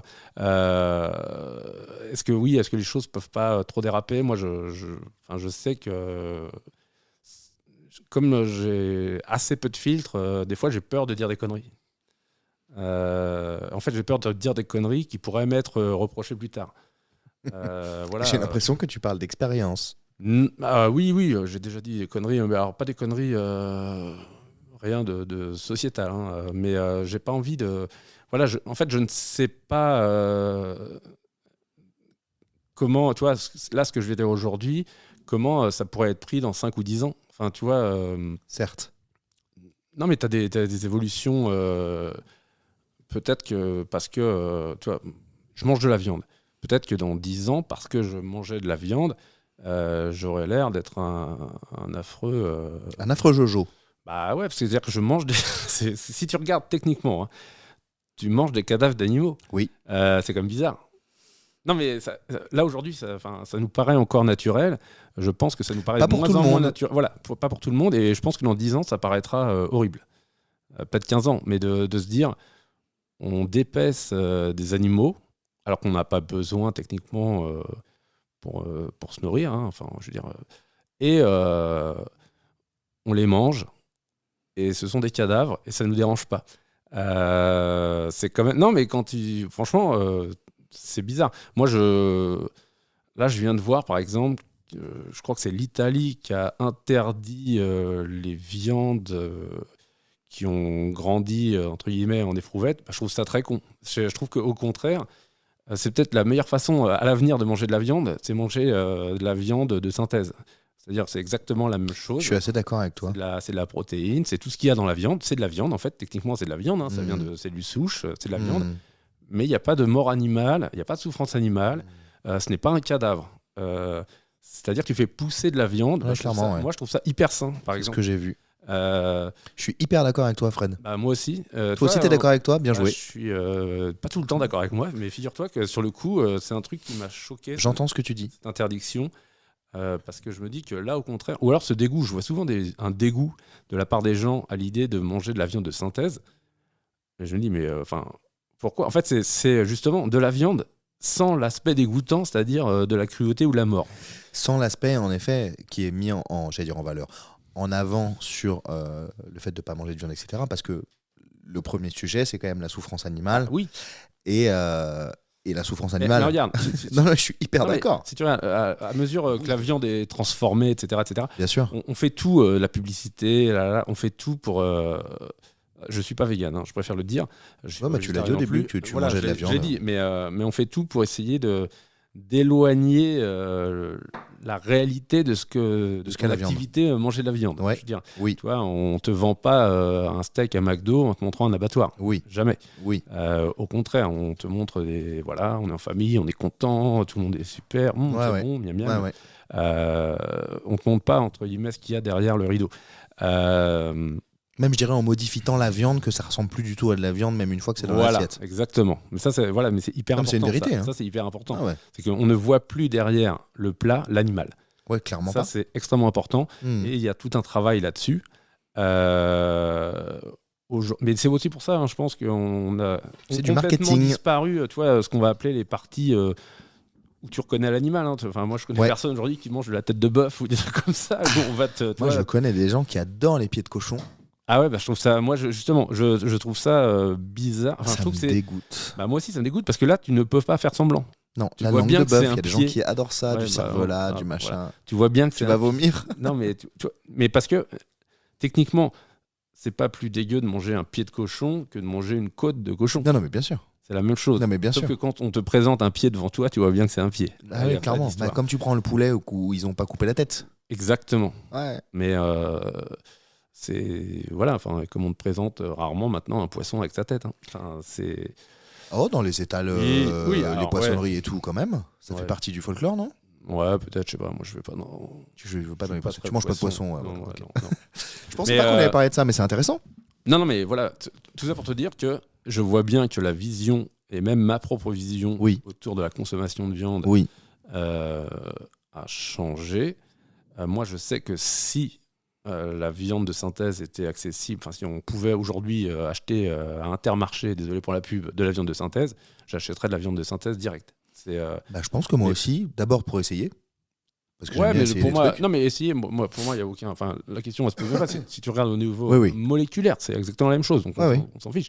Tu auras le même goût, tu auras la même texture, mais au moins tu sais que derrière t'as pas tout l'aspect. T'as pas l'aspect souffrance animale. T'as pas l'aspect cruauté, t'as pas l'aspect mise à mort, etc. Exploitation donc, et tout. Exactement. Donc tu vois aujourd'hui quand tu sais vraiment que si tu manges des nuggets, c'est une batterie c'est des poulets en batterie. 100%. Pourtant on y retourne. Ouais, mais ça a un poids, au final. Enfin, aujourd'hui, ça commence à avoir un poids, et demain, mais sur la conscience, je pense qu'on verra ça avec une certaine horreur, et qu'on nous verra, personnes d'aujourd'hui, de 2024, comme des barbares, quelque part. Des barbares. Non, mais ça a du sens de fou, ce que tu dis. Hein. Donc, je vois bien que donc les visions, comme les sociétés, et avec les sociétés, évidemment, évoluent avec le temps. Bien sûr. Mais voilà, et pour revenir à ce truc de la viande, du coup, je pense que le regard des gens sur les consommateurs de viande dans 15 ans aura vraiment drastiquement changé. Je rappelle que la question originale était « Est-ce qu'on peut plus rien dire ?» Mais non, mais ça fait partie de l'évolution globale de comment tu vois les choses, Tout à fait. Et comment Tout à fait. Tu te les représentes surtout. Bien sûr, réponse fort à propos. Ok. C'est hyper intéressant, je trouve. Je te propose de revenir sur le côté jeu. Ok. Ah non, tu veux continuer à parler de la viande ? Non. Non, je vais te poser une autre question. Alors tout à l'heure, je te demandais quel était ton super pouvoir dans la vraie vie. Là, pour le coup, je te pose une question plus large. Si tu avais le choix sur un super pouvoir ou un pouvoir magique, quel serait-il ? Là, n'a de limite que ton imagination, bien sûr. Alors, moi, je pense que j'aimerais bien, c'est bizarre, mais j'aimerais bien être immortel. Tu vois, j'ai reçu quelqu'un là juste avant toi, c'est le super pouvoir que j'ai choisi aussi. Mais parce que tu connaîtras toutes les expériences, enfin voilà, c'est vraiment un truc, entre guillemets, tu ne feras que progresser. Moi, je vois bien, je sens bien que la vie est courte, quoi. Que tout va trop vite. Surtout quand on est extrêmement stressé. Voilà, exactement. Parlez bien dans la sucette, monsieur. Non, mais par exemple, quand j'avais 20 ans, à aucun moment je m'étais dit un jour j'aurai 40 ans, par exemple. Tu vois, c'était trop loin. Et là, tu te dis, mais en fait, ça allait tellement vite. Et donc, le côté Highlander, là, le côté immortel, c'est un truc qui m'aurait plu. Mais alors, Highlander, tu peux mourir quand même. Hein. Oui, tu peux mourir. Mais bien sûr, tu peux mourir. Alors, est-ce que tu es immortel qui peut mourir ? Comme Highlander, c'est-à-dire t'as quand même un défaut qui peut te tuer, à savoir te couper la tête. Je sais pas, idéalement non, mais globalement c'est marrant parce que je pense que la question de l'immortalité biologique ça sera résolu dans quelques générations maximum. Enfin, je pense que ça va aller très vite. Je t'ai pas entendu parce que je toussais en même temps, pardon. Je pense que la question de l'immortalité biologique elle sera Ouais. résolue assez rapidement. Ah, c'est possible, ouais. Dans quelques générations maximum, je pense vraiment. Parce que les données sur la biologie, et notamment couplées aux IA, vont faire que Il y a des je chances, pense ouais. qu'on pourra repousser la mort très fortement et Ouais, il y a des à chances. terme complètement. Il y a des chances. Que ce soit par le transhumanisme ou par les modifications biologiques. Je pense qu'on se dirige tout droit. Je partage ton avis. Mais moi, je serais mort avant. Et ben, je te dirais, je serais mort avant aussi, je pense, parce que c'est pas à 10 ans près, je pense. Je sais pas, ça peut aller très vite. Hein. Je me dis Tu que ça peut crois aller très vite. Peut-être pas 10 ans près, mais en tout cas, voilà, quand je ne sais plus qui, est-ce que Zuckerberg, Musk ou je ne sais qui déclare que l'enfant qui naît aujourd'hui vivra 200 ans, ça j'en suis sûr. Enfin, je pense qu'il a raison, oui. Ok. Ça me semble, en fait, ça me semble presque une évidence. Ok. C'est intéressant. Ça te fait peur? Non, ça me Ça te fait, plaît ça me fait regretter D'être né trop né tard, trop tôt. tôt. Ouais, Ouais, ouais. je suis Ouais, parce que d'accord. je pense que là, les gens qui naissent maintenant, ouais, je pense qu'ils. Par exemple, Ça là, peut- ma fille qui a 7 ans, tu penses qu'elle va faire partie de cette génération-là? Honnêtement, j'en suis persuadé, moi. Ouais, ouais, d'accord, mais Et, c'est... J'en suis persuadé. Ok. Donc peut-être 200 ans avec ces évolutions biologiques, transhumanistes, IA, etc. Machin. Et peut-être un jour, le téléchargement de la conscience, des choses comme ça. Quoi. Ah, bah ouais, mais ça c'est un vrai sujet. C'est C'est hyper intéressant. c'est quoi cette BD là? Ah, il y a eu plein de trucs, Quoi même en film. Et qui est sorti sur Netflix, là. L'aube du 8e jour. Altered Carbone. Ouais. Oui, oui. Bah c'est ça, un Notamment. téléchargement de conscience. Oui, notamment. Avec les stacks là. Ouais, les sleeves. Et les sleeves, ouais. Notamment, oui. Mais tu peux télécharger dans un corps, tu pourrais télécharger dans une machine, dans un Android, enfin dans plein de trucs. Ouais. Non, mais moi je pense qu'on y arrivera. Enfin, il n'y a pas de raison qu'on ne puisse pas synthétiser un cerveau humain. On synthétise de plus en plus de choses. C'est juste. Je pense qu'on peut synthétiser des organes assez simples. Bon, bah voilà, c'est un organe plus complexe, mais on y arrivera de fait. Ouais, je pense que c'est une question intéressante. D'accord. Faut pas oublier que, je veux dire, entre les images du premier vol, vraiment du premier vol, tu vois, l'Effet Wright par exemple, ouais, tout à fait. Et l'alunissage, il se passe 65 ans. Quoi. Ouais, ce qui est pas énorme. C'est que dalle. Enfin, ouais, tu vois, l'évolution techno. C'est même pas une vie entière. C'est même pas une vie entière. C'est même pas une vie d'homme. Voilà. Ouais. Non, mais. Je suis hyper d'accord. Un tiers de la vie d'un homme de demain. Non, mais je suis hyper d'accord avec toi, Fred. Hein. Vraiment. Hein. Je suis hyper d'accord avec toi. Non, mais c'est vrai que quand tu mets un peu en exergue le truc, tu regardes, tu dis, ok, non, c'est allé très vite. Donc ça va aller aussi vite, tu penses. T'en es persuadé. Ouais, moi j'en suis persuadé. Ok. Et on verra. Je sais pas trop quoi dire que on verra. Bah oui, on verra. Ouais, il y a déjà pas mal de trucs qui se passent. Hein. On verra bientôt. Ouais, je pense qu'on va savoir des trucs bientôt, ça va bouger. Puis ça bouge déjà. Ça bouge déjà. Oui. Bah ouais. Ah oui, ça bouge très vite. Quand même. Ah oui, non, mais justement, c'est des champs de recherche qui sont colossaux aujourd'hui. C'est clair. C'est clair.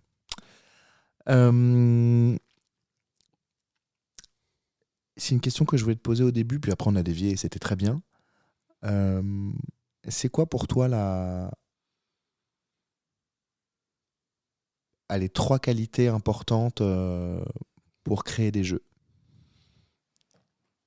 Je reviens au sujet jeu. C'est dur. Alors, il y en a une. Ou alors 3 sujets sur lesquels il faut faire attention. Il y en a une facile, c'est la patience. Ouais, ça me paraît évident.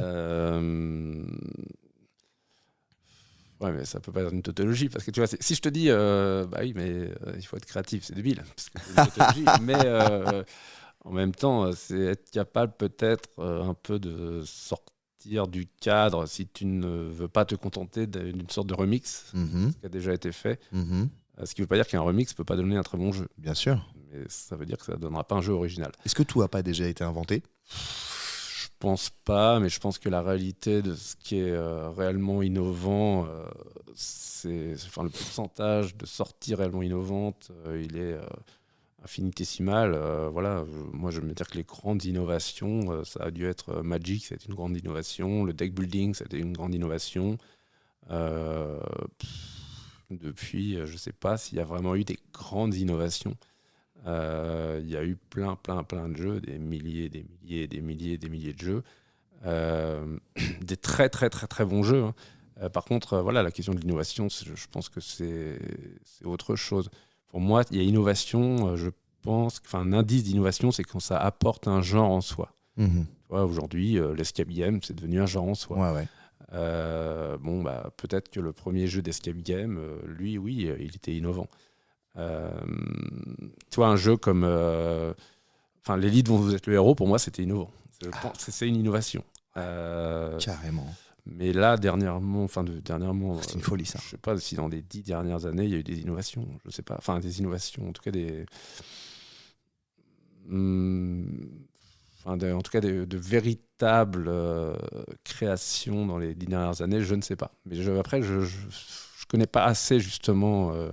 Je m'intéresse pas assez à ce qui sort pour pouvoir répondre réellement à cette question. Là, c'est plus, fondamentalement, je n'ai pas l'impression que. Ok. La réponse est cool. Je vois que tu es venu avec une petite boîte de jeux. Oui, mais c'était pour te montrer au cas où. Je ne sais pas si tu connaissais le jeu ou pas. Je l'ai vu. Je veux bien voir. Là. Montre-moi ce que tu as apporté. Ça m'intéresse si tu veux en parler un petit peu. Une question. Juste avant que tu me montres là, on va regarder. Si, ça m'intéresse parce que d'abord, t'es venu avec. Donc, t'as une démarche, donc ça m'intéresse forcément. En plus, tu fais l'effort de venir et tout, donc ça m'intéresse. Et je t'ai pas juste fait venir pour... tu vois. Et si, la question que je voulais te poser tout à l'heure, c'était comment on fait, tout le monde ne le sait pas, mais comment on fait pour gérer les licences ? Parce que tu sors des jeux sous licence quand même. Ouais. Alors, pas tous probablement, mais... Non, mais il y a deux casquettes. Là, ce jeu-là, par exemple, c'est Asmodée qui a la licence, puisque c'est une licence qui est trop importante pour moi, que je ne pourrais pas acquérir. Ouais. Et moi, la licence la plus grosse que j'ai eue, c'est Batman. Ouais. Oui, parce que tu en parlais tout à l'heure. Désolé pour les pimpons, mais... C'est une belle licence aussi, mais qui n'est pas une licence, on va dire, de l'envergure de Star Wars. Oui, bien sûr. C'est relativement simple, faut payer.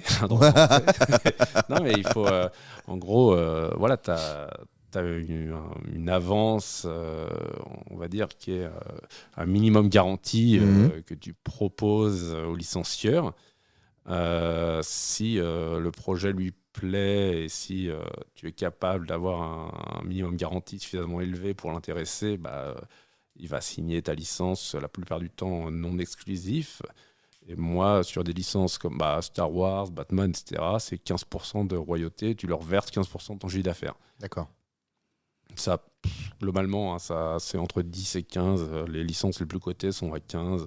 C'est très souvent 15 chez Disney. D'accord. Et les licences un peu, on va dire, les petites licences sont autour de 10.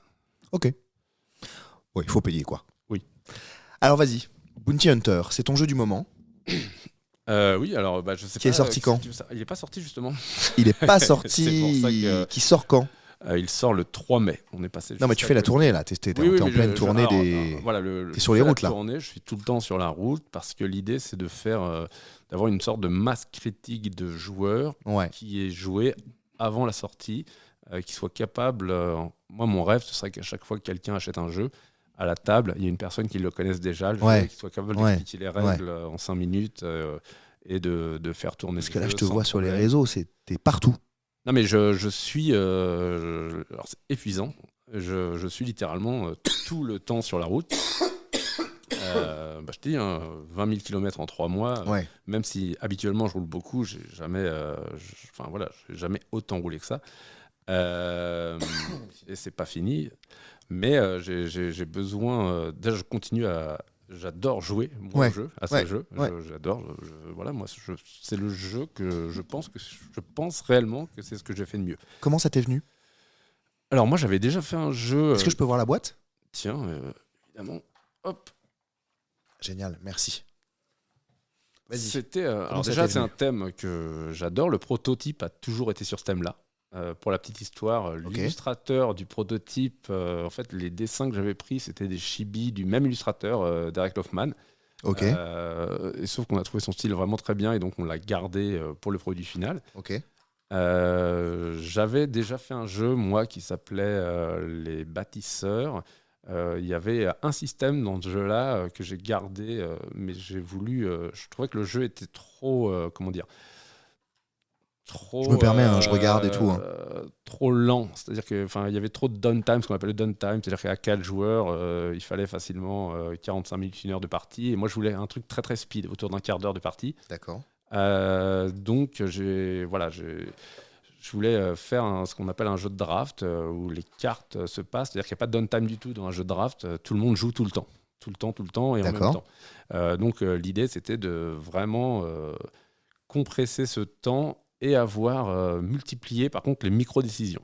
C'est un jeu de micro-décisions. C'est-à-dire que tu vas, sur 15-20 minutes de partie, je dirais, allez, 20 minutes, tu vas prendre à peu près une cinquantaine de micro-décisions. C'est quelle carte je joue, est-ce que je la joue pour la vendre ou est-ce que je la joue pour la jouer vraiment, c'est-à-dire la poser sur le plateau. Quelle carte si je vends, quelle carte je vends, pourquoi je la vends, est-ce que je la vends parce que c'est une carte qui est susceptible ou pas d'intéresser mon voisin et si je la vends pas maintenant, elle lui reviendra au tour d'après, etc., etc. Enfin, tu as plein de décisions. Et à la fin, l'objectif que tu as, c'est dans ta partie de faire le moins d'erreurs possible. C'est un jeu d'erreurs. En fait. Plus tu t'éloignes de l'optimum, moins tu scores, ou plutôt plus tu es au cordeau, plus ton score sera élevé. Quoi. Et c'est pour ça que j'appelle ça un jeu d'erreurs. C'est que tu n'auras jamais la partie absolument, même ne serait-ce que due à l'aléa, la partie absolument parfaite. Par contre, tu peux pondérer très, très, très, très fortement l'aléa en prenant les bonnes décisions. Voilà. Mais je ne l'ai pas amené pour faire... En fait, je ne savais pas ce qu'on allait faire, donc je me disais, tiens, peut-être que... Voilà, c'était pour te montrer un peu le jeu et tout, mais là, je suis pas vraiment venu pour faire la pub du jeu parce que de toute façon. Non, j'entends, mais ça m'intéresse juste. Du jeu, je la fais tout le temps. Bah oui, bien sûr. Non, ça m'intéresse juste. Je vois la boîte, j'ai envie de toucher, tu vois. Tout à l'heure, tu parlais des boutons, des machins, je voulais voir. Bah moi, voilà, il y a des choses qui m'ont. Initialement, c'est un jeu qui devait être chez Space Cowboy, donc une grosse filiale d'Asmodée. Ouais. Sauf que ça a été joué aussi par une autre filiale d'Asmodée qui s'appelle Zygomatic, qui est la filiale grand public. D'accord. Qui a notamment Double, Double, Loup-Garou, Timeline. Le Double, je vois bien, ma fille adore. Ouais. Bah, c'est génial comme jeu. Ouais. Pour moi, c'est le meilleur jeu du monde en termes de pureté de système. Ah bah, c'est une folie. Je trouve ça génial. C'est une folie. Voilà, en termes de qualité systémique, c'est génial. Ah, c'est une folie. Mais voilà, c'est cette filiale-là qui disposait de la licence Star Wars m'a proposé qu'on fasse le jeu comme sur le proto, en Star Wars. Et ça, je ne pouvais pas dire non, donc je suis parti chez eux. Et voilà, ça a mis du temps. On a mis 3 ans entre le moment où le jeu est arrivé chez Asmodée et la sortie. C'était très long. Les drafts, on va dire, notamment les drafts illustration, ont mis beaucoup de temps entre Lucasfilm et Asmodée. Bien sûr. Les contrats ont mis beaucoup de temps parce que Lucasfilm, ils sont extrêmement tatillons sur ce qu'on a le droit de faire, ce qu'on n'a pas le droit de faire, sur la représentation des personnages. Il faut faire très très attention à ce que tel élément de tel costume soit bien là, etc. etc. Je suis au courant. Ce qui est normal. Ouais. Mais voilà, ça ralentit beaucoup les process. Quoi. Bah, bien sûr. Et du coup, c'est un jeu qui a maturé pendant 3 ans là-bas. C'est fou. Et qui enfin sort enfin. Et moi, si je fais ma tournée, c'est vraiment parce que j'y crois. C'est-à-dire que c'est une tournée que je fais, moi, sur mon argent propre. C'est pas du tout un truc Oui, j'allais te demander si c'est quelque chose qui était commandé par Asmodée ou Lucasfilm. Non, c'est vraiment un truc que je fais moi, que je finance entièrement. C'est absolument pas rentable. Moi, je gagne 70 centimes de royauté par boîte. Là, sur la tournée, je claque... autour de 30 000 €. Donc, c'est pas du tout un truc rentable. C'est l'idée aussi que je veux donner toute sa chance au jeu parce que c'est vraiment un jeu auquel je crois énormément. C'est comme ça quand on est des passionnés, non ? Bah, franchement, oui. Oui, parce que là, je ne compte absolument pas mon temps. Mais vraiment pas du tout. C'est comme ça quand on est des passionnés. Je suis d'accord. Le temps n'existe plus, là, en ce moment. Je suis d'accord. Fred, ça fait 1h15 qu'on se parle. Déjà, ça passe super vite. Le temps n'existe plus. Le temps n'existe plus. Je passe un super moment. Bah, moi aussi. C'est vrai ? Ah ouais, c'est super sympa. Bon, tant mieux. Non, mais c'est On très discute loin de. bien. Ouais, j'imaginais. Toi, j'avais peur qu'on soit sur une discussion produit et pas du tout. Bah non. Non, pas du tout. Non, je voulais parler de toi. D'où ça vient, où tu vas. On parle de Star Wars, t'as amené la Ah ouais, boîte, mais tu vas le après, sortir, Star c'est Wars, normal. ma vie en ce moment, c'est Star Et Wars. pardon, donc, excuse-moi de te dire, j'ai vu une boîte, il y a écrit Star Wars dessus, je veux savoir. Ah non, mais attends, Tu je vois vais être ce très que je veux clair. dire. Enfin, pour moi, aujourd'hui, pouvoir faire un jeu sur Star Wars, c'est un rêve de gamin. Enfin, Mais c'est attends, dire, Mais attends, à qui le dis-tu? Je vais te dire. À qui le dis-tu? J'ai vu le truc, je me suis dit, oh, j'ai tremblé, tu vois, parce que c'est mon délire. Quand j'ai lancé l'école en 2015 de sabre laser, en 2016, Hachette m'envoie un mail. Hachette Édition. Ils me disent bonjour, on voudrait que vous écriviez le manuel du combat au sabre laser. Ah, génial. Star Wars et tout, hein. Génial, ouais. J'enlève la déception tout de suite, je l'ai pas fait. Pourquoi? J'y viens. Je dis oui, évidemment. Vraiment, peut-être même fin 2015. Enfin, c'était vraiment 6-8 mois après l'ouverture de. Ça avait fait un tel buzz l'ouverture de l'école. Ouais. Je ramène un peu la couverture à moi, mais comme on Non, parle du mais truc de Star Wars, moi, ça a me du sens. je me souviens j'en ai très largement entendu parler. C'est Donc, vrai oui, bien sûr. Ça a fait un tel buzz la sortie parce qu'on a rencontré les bonnes personnes à un moment, un truc, un machin, un reportage et tout. Vraiment, ça a fait un buzz de fou. Ok, Camille, pas de problème. Dingo. Tous les médias, les machins, on a été à Paris Ludique des années pour faire du sabre laser. Maintenant, tout le monde nous a remplacés parce qu'on fait d'autres trucs. Le Paris Manga, le machin. Vraiment, on a tout fait. Je suis même allé à Partenay pour. Enfin, vraiment, on a tout fait. Je travaillais d'ailleurs avec un gars à l'époque qui était assez implanté dans le milieu du jeu, à qui je ne parle plus. Et donc, il nous envoie il nous envoie un mail. On y va. Une réunion, deux réunions, des calls, des machins, etc. Plusieurs mois, enfin plusieurs semaines. Et le jour du rendu du premier draft, on avait tout écrit, le chapitrage, le machin. Il y avait tout le chemin de fer. Nickel, hein. Et on avait pas mal écrit les premières illustrations, pardon. C'est annulé par Disney Monde. Ouais, bah, voilà. Disney France, c'était OK. C'est toujours la peur. Ouais. Disney France, c'était OK. Et Disney Monde, au dernier moment, enfin, je sais plus, c'était basé à une réunion à Londres ou je sais pas quoi. Parce qu'il y avait un sujet, les gens qui font du sabre laser qui se blessent. Il y avait un procès en cours, je crois, contre un gars à New York qui avait eu l'extrême bonne idée d'appeler son école la New York Jedi. Faut quand même être frappadingue pour faire ça. Frappadingue. Faut vraiment. Bref. Et donc, du coup, ça s'est pas fait. L'idée avait été acceptée puisqu'ils ont forcément présenté le titre. Oui, c'est commencé l'édition, tu présentes le titre en amont, c'est accepté, nanani, nanana. En plus, c'est évident que le truc se serait vendu vraiment bien. Enfin, c'est hyper intéressant. En vrai. Mais moi, j'étais comme un fou. Bah oui, j'imagine. Moi, j'étais arrivé avant d'être parti. Tu vois ce que je veux dire? Dans ma tête, j'étais arrivé avant d'être parti. Bon, bah, on n'a qu'à fermer l'école maintenant. Et en fait, bon, bah voilà, bah, ça se fera jamais. Du coup, on a essayé plusieurs fois de relancer à droite, à gauche, de transformer le truc, tu vois, pour que ça soit plus accessible et machin. C'est mort, une fois qu'ils ont dit non, c'est long. Après, je te dis pas dans 20 ans, tu vois, j'en sais rien. Mais ça aurait été dingo, ça aurait été dingo. Ah, c'est clair. T'imagines lancer l'école en plus avec ça? J'aurais écrit le manuel officiel. J'étais pas tout seul sur le projet, bien sûr. Mais le manuel officiel Star Wars du truc de sabre laser. Mais juste pour le kiff personnel, c'est dingo déjà. Tu vois, d'avoir. Bon, bref, voilà. Donc, ça pour te dire que j'étais content de voir la boîte et tout. Je te dis que ça fait 1h15, maintenant ça fait 1h20 parce que le temps file. Et ça n'est pas extensible malheureusement. Et j'ai un rendez-vous après. Mais du coup, je voulais te dire quand même que je passe un bon moment. Je suis content de connaître. Ah, moi aussi. De découvrir ton univers d'auteur, puis d'éditeur. Et tout ce que tu me racontes, c'est. Je pense que pour les gens qui écoutent, les auditeurs, et non pas les éditeurs, c'est passionnant. En tout cas, moi, je trouve ça passionnant. Ah, c'est gentil.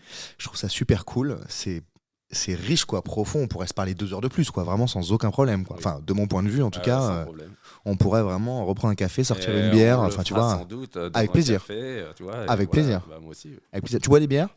Un peu, pas trop. Pas très alcool. Je suis très café. Ouais. Très café. Eh ben, on boira un café. On boira 1000 cafés. Non, mais avec plaisir, franchement, je suis très content de te rencontrer. Je trouve que la rencontre se passe bien, quoi, et t'es d'accord avec ça? Bah, trop bien, je suis content que tu passes un bon moment. En plus, t'as fait l'effort de venir de loin et tout. Mais tu connais le dernier bar à Paris? Oui, bien sûr. Bon, bah voilà, on ira au dernier bar. Bien sûr que je connais le dernier bar, j'ai démarré l'école là-bas. Ah bah voilà, tu vois. Je connais assez bien le staff du dernier bar. Donc, bon. Même actuel, parce qu'il a pas mal changé quand même. Oui, il a beaucoup changé, mais il y a des piliers qui sont restés. Bon. Mais oui, j'aime bien le dernier bar. Ils nous ont soutenus beaucoup au départ. Alors c'est parfait. Ils nous ont beaucoup soutenus au départ, ils ont fait beaucoup de promos. Ils nous ont mis à disposition des espaces pour faire la promo du truc. Quand on a lancé un Ulule, quand on a fait les sabres laser, la fabrication, ils nous ont prêté un espace. Enfin, ils ont plutôt bien joué le jeu. Je dois dire que ça nous a beaucoup aidé. C'est pas forcément grâce à... Enfin, si, c'est une pierre, plus une pierre, plus une pierre. C'est toujours comme ça. Mais on arrive vers la fin du podcast. Tout à fait. Parce que il faut avancer quand même dans notre temps de journée et qu'elle est probablement pas finie pour toi non plus. Non. Je vais te poser quelques questions de fin quand même. Est-ce que... pour les recommandations, on en parlera hors antenne, si je puis dire, parce que c'est un autre sujet, pour pouvoir avoir d'autres invités dans le podcast, si tu penses à des gens. Est-ce qu'il y a une question que tu aurais aimé que je te pose et que je t'ai pas posée ? Je me suis pas posé la question. Ok. Je peux pas te répondre. Non. Au gré de la discussion. Et est-ce que non. toi, tu aimerais me poser une question ? Là, comme ça, c'est pareil. Je me suis pas posé la question parce que, tu m'as déjà, en fait, en filigrane, tu as expliqué beaucoup de choses sur le pourquoi du podcast, notamment. Tu m'as expliqué aussi un peu avant. Non, tu vois, je t'aurais posé une question sur le livre, par exemple. J'aurais pu te poser une question sur le livre, sur comment l'idée a germé. Malheureusement, tu m'as dit que... Moi, je pense que ça reviendra. Par contre, j'en suis persuadé. Je pense que le thème est trop intéressant. Actuellement, je touche du bois. Revienne pas. Bah oui, mais j'espère que ce sera avec moi, sache-le. Non, mais voilà, c'est la seule crainte, c'est que ce soit un truc américano-américain. Alors que si on a essayé différemment pour répondre un peu à ta non-question. Parce que Hachette n'est pas le seul détenteur des droits. Non. Mais bon, c'est compliqué. À un moment, on a décidé finalement de le faire sans la licence, mais du coup, ça a vachement moins de saveur. Oui, non, c'est... Vachement moins de saveur. On avait décidé d'y aller, puis finalement, je ne me suis pas entendu avec un de mes associés de l'époque, qui est donc issu du milieu du jeu. Voilà. Mais tu le connais ? J'imagine. Bon, on en reparle après, mais c'est pas sûr. C'est pas sûr qu'on parle du même. Mais en tout cas, peu importe, mais on a le droit de pas s'entendre avec les gens. Oui. C'est pas grave. Non. Ce qui est important, après, c'est de se respecter, quoi. Mais bon, voilà. Soi-même, déjà. Et finalement, on l'a pas fait, mais si on l'a pas fait, c'est que ça devait pas se faire. Ni à ce moment-là, ni de cette forme-là. C'est une de mes croyances. Donc, si ça se refait un jour, je le referai que sous licence Star Wars, parce que c'est ça qui m'intéresse. Avoir les mains libres pour pouvoir proposer du contenu qui apporte une petite pierre à l'édifice, quoi, du bordel. J'adore tellement cet univers, ça m'a tellement apporté à moi aussi. C'est mon métier aujourd'hui, Star Wars. Hein. Ouais, c'est mon métier. Je vends des sabres laser, je fais des trucs et on fait des tournois.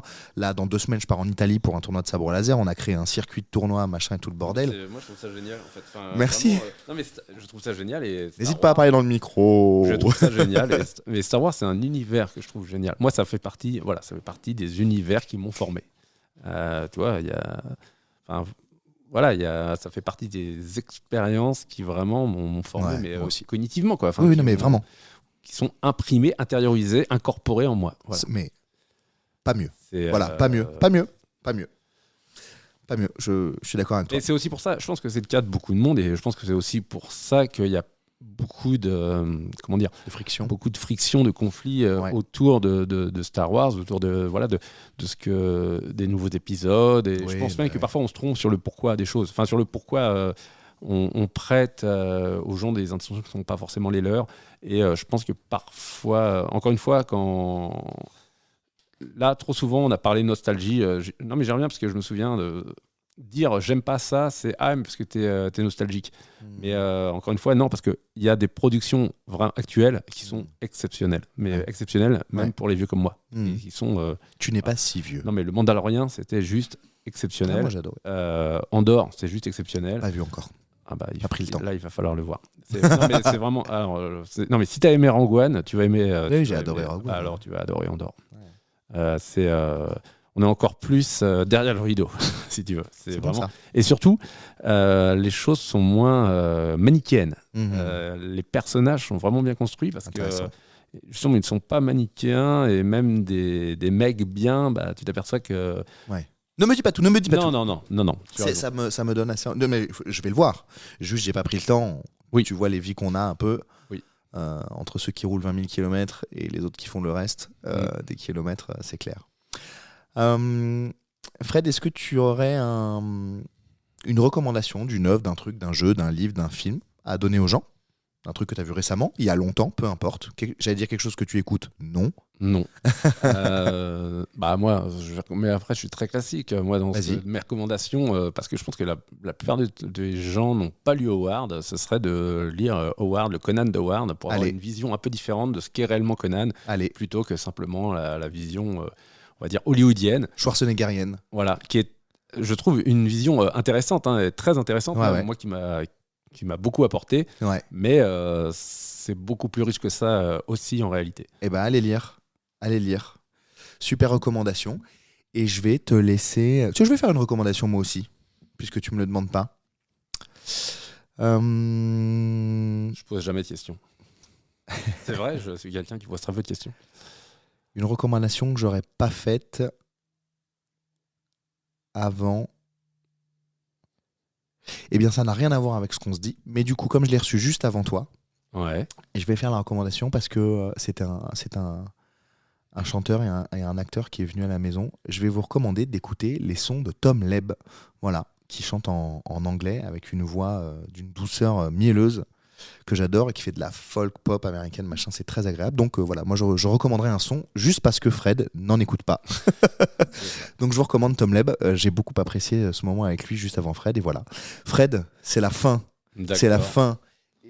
Non mais ce n'est que le début en fait, parce que... Et c'est la fin du podcast et le début de tout le reste. Voilà. Je vais te laisser. J'adorerais faire un jeu autour du sabre laser, c'est dit. Je vais te laisser le dernier mot. Oula. Celui que tu veux. Ça peut être bite. Non. Non, que la force soit avec vous. Allez, ça marche. Merci Fred. Merci. Salut. Et voilà, ça y est, c'est terminé. Et voilà, bienvenue sur PopCult. Non, pas du tout, c'est la fin, faut que je fasse la outro. J'étais en train de faire une intro, ça va pas du tout. Alors, j'espère que ça vous a plu cet épisode avec Fred, Eric, Henri. Ils sont pas tout seuls dans sa tête, je pense, mais ils sont pas tout seuls dans la mienne non plus. Dites-moi ce qui vous a plu. Il y a des petits questionnaires sur Spotify, je sais pas s'il y en a sur Deezer. N'hésitez pas à nous le dire sur les réseaux, je suis tout seul, sur les réseaux qu'on s'est publiés, sur Insta. N'hésitez pas à partager avec votre maman, je pense qu'elle aimera beaucoup ce podcast, votre maman, avec votre papa également. N'hésitez pas, avec vos amis, avec votre conjoint, votre conjointe. N'hésitez pas, c'est important. Il n'y a que en transmettant l'info qu'elle va se transmettre. Voilà, sinon ça marche pas. Bon, je vous dis rendez-vous la semaine prochaine pour l'ultime épisode avant l'Open de France. C'est un épisode un peu surprise. Je vous en dis pas trop, mais ça va être bien. Voilà. Et prenez vos places pour l'Open de France de sabre laser. www.opendefrance-sabrelaser.com. Bisous.